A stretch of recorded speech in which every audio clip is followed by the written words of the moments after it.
Selamat pagi, siang, ataupun malam, Bapak dan Ibu dosen, dan teman-teman sekalian. Saya Nicholas Sunagara dari Prodi TPHP 2019 dan hari ini saya akan mempresentasikan tentang jurnal Effect of LTLT Heat Treatment on Cathepsin B and L Activities and Denaturation of Myofibrillar Proteins of Pork. Konten pada presentasi hari ini dibagi menjadi 4. Yang pertama yaitu pendahuluan, yang kedua material dan metode, ketiga hasil dan pembahasan, dan yang terakhir keempat yaitu kesimpulan. Pertama kita masuk ke pendahuluan. Metode memasak low temperature long time atau LTLT atau suhu yang rendah dengan waktu yang lama sudah lama dikenal sebagai cara untuk menghasilkan masakan daging yang enak dan berkualitas. Proses thermal ini dikarakteristikan dengan suhu yang tingkat pemanasannya lambat, suhu titik akhir yang rendah, dan waktu pemanasan isotermal yang panjang. Degradasi progresif dari berbagai protein selama durasi perlakuan thermal telah diamati, menunjukkan tingkat denaturasi protein myofibrillar pada suhu pemasakan yang rendah. Cathepsin B dan L dapat mendegradasi protein-protein myofibril seperti titin, nebulin, rantai berat myosin, troponin T, dan troponin I. Tujuan penelitian. Tujuan dari penelitian ini adalah untuk mempelajari perubahan biofisik dan kimia selama perlakuan panas low temperature long time atau LTLT ini, atau suhu yang rendah dalam waktu yang lama, pada daging babi dengan mengukur aktivitas cathepsin B plus L, hidrofobisitas permukaan myofibril, ukuran partikel myofibril, dan berpengaruh terhadap kekerasan daging yang ditunjukkan oleh gaya geser allokromer.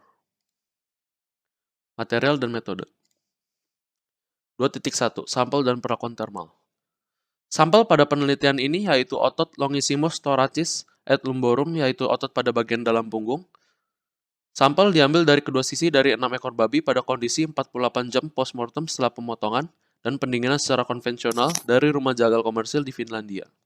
Kemudian, potongan-potongan tersebut dibersihkan, dikemas secara vakum, dan disimpan pada suhu 4 derajat Celcius selama 3 hari. Lalu, setiap potongan dipotong menjadi 8 bagian dengan panjang 6 cm. Setiap bagian ditimbang, dinomor, dan dikemas vakum secara individual dan dibekukan pada suhu minus 20 derajat Celcius hingga pemrosesan. Untuk perlakuan thermalnya, dibuat sebuah desain pabrik dengan 15 macam perlakuan dengan 5 suhu dan 3 waktu pemasakan yang berbeda. Perlakuan dilakukan terhadap sampel secara acak dengan 6 kali pengulangan secara total. Kemudian, sampel yang sudah di-defrost dimasukkan ke dalam water bath dengan suhu 53, 58, 63, 68, dan 73 derajat Celcius. Dan waktu pemasakannya yaitu 1, 8, dan 24 jam. Setelah itu, sampel didinginkan kembali ke suhu 4 derajat Celcius. Uji mekanikal. Dari setiap sampel yang sudah dimasak, 4 hingga 8 potong dengan dimensi 20 x 20 x 6 mm. Kemudian, setiap kubus sampel diletakkan di dalam allocromer shear cell dengan 10 mata pisau dengan beban sel 5 kN dan kecepatan 50 mm per menit. Nilai rata-rata dihitung dalam besaran shear force, yaitu besaran Newton per gram.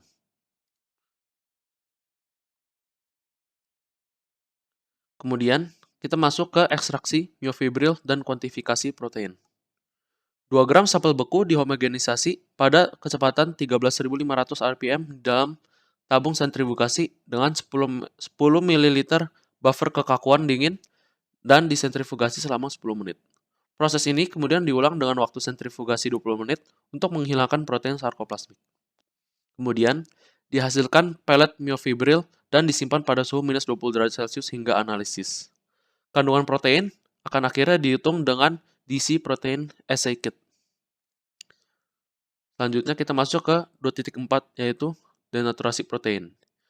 Yang pertama, kita masuk ke hidrofobisitas permukaan. Denaturasi protein myofibrillar setelah perlakuan LTLT dipantau dengan mengukur jumlah bromophenol blue yang terikat pada myofibril. Analisa dilakukan secara rangkap 3 dan hidrofobisitas permukaan dihitung sebagai mikrogram bromophenol blue per mg protein myofibrillar. Selanjutnya, ukuran partikel. Analisis pengukuran partikel ini dilakukan untuk mewakilkan analisis agregasi protein. 3 subsampel dari setiap kombinasi perlakuan dalam waktu dan suhu. Kemudian diambil ukuran partikel daging dalam dispersi. Larutan aqueous ditentukan dengan menggunakan difraksi laser di dalam Malvern Master Sizer 3000. Kemudian dilakukan 6 kali pengukuran dan distribusi ukuran diferensial kurva daging babi yang dimasak diperoleh untuk menunjukkan dinamika partikel ukuran di atas suhu dan waktu memasak yang diteliti. Selanjutnya, kita masuk ke aktivitas katepsin B plus L. Aktivitas residual dari gabungan kedua katepsin B dan L pada pemasakan diukur dengan mengobservasi peningkatan konsentrasi produk selama satu set waktu. 1 mili unit aktivitas katepsin B plus L sama dengan lepasnya 1 nmol 1,7-amino 4-metil coumarin. Hasil aktivitas dihitung sebagai mikrounit per mililiter cook loss. Dan yang terakhir, kita masuk ke perlakuan statistikal. Perlakuan statistikal dari data mentah dilakukan dengan General Linear Model pada Minitab 17. Efek dari perlakuan panas yang berbeda dievaluasi dengan Allo-Kramer shear force. Aktivitas residual katepsin B plus L, hidrofobisitas permukaan, dan parameter ukuran partikel dari daging setelah pemasakan LT-LT. Hubungan dari variabel terukur dievaluasi dengan koefisien korelasi Spearman-Rho dengan alfa 0,05. Lalu kita masuk ke hasil dan pembahasan. Efek dari gabungan waktu dan suhu pada pemasakan LT-LT dari Longissimus thoracis et lumborum telah diinvestigasi. Tabel 1 ini menunjukkan bahwa waktu pemanasan dan suhu mempengaruhi shear force dan aktivitas katepsin B plus L secara signifikan. Sedangkan hidrofobisitas permukaan dan parameter ukuran partikel terpengaruh signifikan oleh suhu saja. Dalam pemanasan 1 jam, Allo-Kramer shear force menurun dengan meningkatnya suhu, diikuti dengan peningkatan pada range 63 derajat Celcius dan 73 derajat Celcius. Meningkatnya waktu pemasakan juga menurunkan shear force, terutama pada suhu 58 derajat Celcius. Aktivitas residual katepsin B plus L paling pada kombinasi 53 dan 58 derajat Celcius dalam waktu memasak 1 jam. Pemanasan lebih lanjut menghasilkan penurunan dari aktivitas. Peningkatan hidrofobisitas permukaan memiliki relasi dengan meningkatnya suhu di atas 63 derajat Celcius sesuai figur 1, yaitu figur ini. Hal yang sama terjadi pada analisis ukuran partikel. Dapat dilihat dari tabel 2, yaitu ini, bahwa ukuran diameter partikel meningkat dengan meningkatnya suhu. Sehingga daging yang dimasak pada suhu 73 derajat Celcius hasilnya lebih besar dibanding suhu yang lebih rendah atau mentah. Selanjutnya, pada tabel 3, dapat dilihat korelasi yang lumayan signifikan antara beberapa parameter. Katepsin B plus L menunjukkan korelasi negatif dengan shear force, hidrofobisitas permukaan, dan ukuran partikel. Sedangkan shear force memiliki korelasi positif dengan ukuran partikel. Hal ini juga sama dengan hidrofobisitas permukaan. Kesimpulan. Jadi, perubahan yang terjadi pada daging yang berkaitan dengan kelembutan dan ukuran partikel dapat diamati selama pemasakan LT-LT antara 53 derajat Celcius dan 73 derajat Celcius. Perubahan cepat dapat diamati pada waktu yang singkat dan atau suhu yang lebih tinggi. Sesuai dengan perilaku myofibril saat dimasak, di mana didapatkan meningkatnya kekerasan dan meningkatnya suhu. Pada waktu yang lebih lama dan suhu yang lebih rendah, sebuah interaksi kompleks antara agregasi dan proteolisis terbentuk dan kemungkinan bertanggung jawab atas dinamika yang diamati.